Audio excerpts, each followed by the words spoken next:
हाय, hello, नमस्कार. तुमचं माझ्या स्वादिष्ट रेसिपी या चॅनलमध्ये खूप खूप मनापासून स्वागत आहे. आज आपण पाहणार आहोत पालक पराठा थोड्या वेगळ्या पद्धतीने आणि त्याच्यासोबत खाण्यासाठी दह्याची चटणी, जी चटणी तुम्ही प्रत्येक कोणत्याही पराठ्यासोबत खाऊ शकता. इथं मी एक पालकची जोडी घेतलेली आहे, ती स्वच्छ धुवून घेतलेली आहे. नंतर मी तिला चिरून घेतलेली आहे. तुम्हाला पालक अगोदर धुवून नंतरच चिरून घ्यायचा आहे.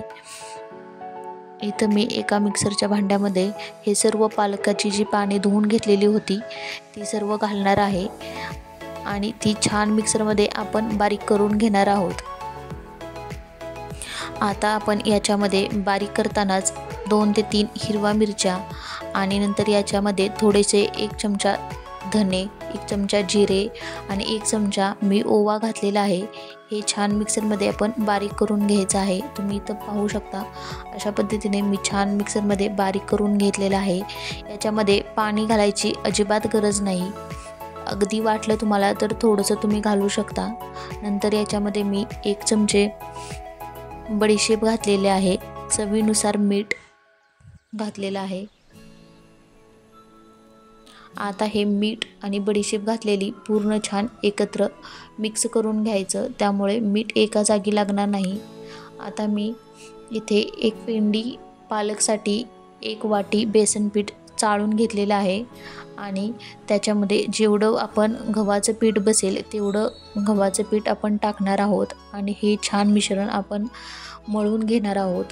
जसं आपण चपातीसाठी पीठ मळून घेतो त्याच पद्धतीने आपण हे पीठ मळून घेणार आहोत. त्याचा छान डो बनवून घेणार आहोत. अशा पद्धतीने जर तुम्ही पराठा बनवला तर तो खूप छान टेस्टी लागतो. बडीशेप टाकल्यानंतरनं अजून त्याचा स्वाद खूप काही वेगळाच लागतो. तुम्हाला जर माझ्या रेसिपीज आवडत असतील तर नक्की एक लाईक करा, शेअर करा आणि सबस्क्राईब करा. आणि तुम्हाला माझी रेसिपी कशी वाटली ते नक्की कमेंट करून सांगा. आता ह्या पिठामध्ये आपण जसं पाणी लागेल किंवा जसं पीठ लागेल तसं थोडं थोडं घालून मळून घेणार आहोत. तुम्ही इथं पाहू शकता अशा पद्धतीने मी एवढ्या प्रमाणात मळलेलं आहे. अगदी पातळही नाही आणि अगदी घट्टही नाही. याला तेल लावून छान 15 ते 20 मिनटासाठी पीठ भिजण्यासाठी ठेवायचं. तोपर्यंत मी इथं पराठ्याबरोबर खाण्यासाठी दह्याची चटणी बनवत आहे.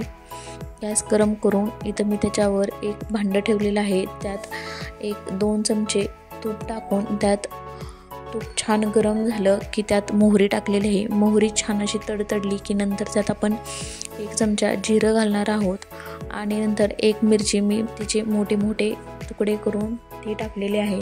तुम्हाला जर तिखट जास्त आवडत असेल तर तुम्ही अजून मिरची बारीक चिरून घातली तरी चालते.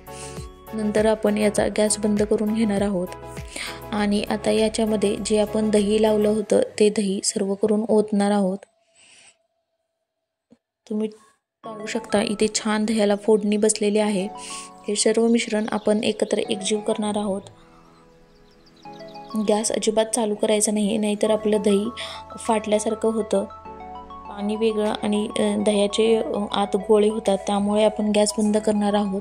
नंतर याच्यामध्ये आपण चवीपुरते मीठ आणि 1 चमचा साखर टाकणार आहोत आणि हे मिश्रण पुन्हा एकत्र एकजीव छान करणार आहोत. तुम्ही याच्यामध्ये शेंगदाण्याचा कूट जरी टाकला तरी खूप छान चवीला लागतं. अगदी भाजलेले शेंगदाण्याचा कूट असतो तो तुम्ही याच्यामध्ये 1 ते 2 चमचे टाकू शकता. आणि नंतर याच्यामध्ये छान मी हिरवी कोथिंबीर बारीक चिरून घातलेली आहे. ही चटणी तुम्ही अगदी कोणत्याही पराठ्यासोबत खाऊ शकता. चवीला खूप छान लागते. आंबट, गोड, तिखट अशी चटणी ही लागते. तुम्ही ते पाहू शकता, सुंदर दिसत आहे. आणि आता गॅसवर तवा ठेवून आपण आता पराठे बनवून घेणार आहोत. आपलं पीठ छान भिजलं आहे. 15 ते 20 मिनिट इथे झालेले आहेत. तुम्ही पाहू शकता पीठ छान मऊ झालेलं आहे. आता याचे आपण छोटे छोटे बारीक गोल गोळे करून आपण याचे पराठे बनवून घेणार आहोत. तुम्हाला त्याची जशी साईज हवी असेल तसे तुम्ही त्याचे गोळे बनवू शकता. आता गोळे बनवल्यानंतरनं आपण तो गोळा जे पांढरे तीळ असतात त्याच्यामध्ये दोन्ही साईडने बुडवून घेणार आहोत. त्याच्यामुळे पराठा आपला खूप छान टेस्टी लागतो. पराठा मऊ आणि हे जे तीळ असतात ते भाजले की छान क्रिस्पी होतात, त्यामुळे पराठा गरम गरम खूप सुंदर लागतो. आता नंतर ना हा गोळा आपण पुन्हा एकदा पिठामध्ये छान बुडवून दोन्ही साईडनं याचा पराठा तयार करून घेणार आहोत. आता हा पराठा लाटताना अगदी आपण पातळही करणार नाही आणि अगदी जाडी करणार नाही. हा मीडियम साईजची तुम्ही पाहू शकता इथं मी त्याची लेंथ कशी ठेवली आहे किंवा त्याची जाडी कशी ठेवली आहे. आता तव्यावर तेल लावून हा पराठा दोन्ही बाजूने छान आपण भाजून घेणार आहोत. तुम्ही पाहू शकता ते किती सुंदर दिसत आहेत आणि हे ती चिकटलेले आहेत. आपण जेव्हा गोळा बनवू तेव्हा तो पिठामध्ये घालण्या अगोदर आपण त्याला दोन्ही साईडने तीळ लावून घ्यायचे आहेत, म्हणजे हे तीळ अजिबात सुटत नाहीत व ते पराठ्याला खूप छान चिकटून राहतात. आता पराठा दोन्ही साईडने छान भाजला की याच्यावर आपण तूप लावून घेणार आहोत. दोन्ही साईडनं छान तूप लावून आपण हे पराठे भाजून घेणार आहोत. पराठा भाजताना वरून हलक्या हाताने पराठा असा प्रेस करायचा, म्हणजे जे तीळ आहेत ते पण छान भाजले जातील. तुम्ही पाहू शकता इथं मी बाकीचे पराठे अशा पद्धतीने बनवून घेतले आहेत.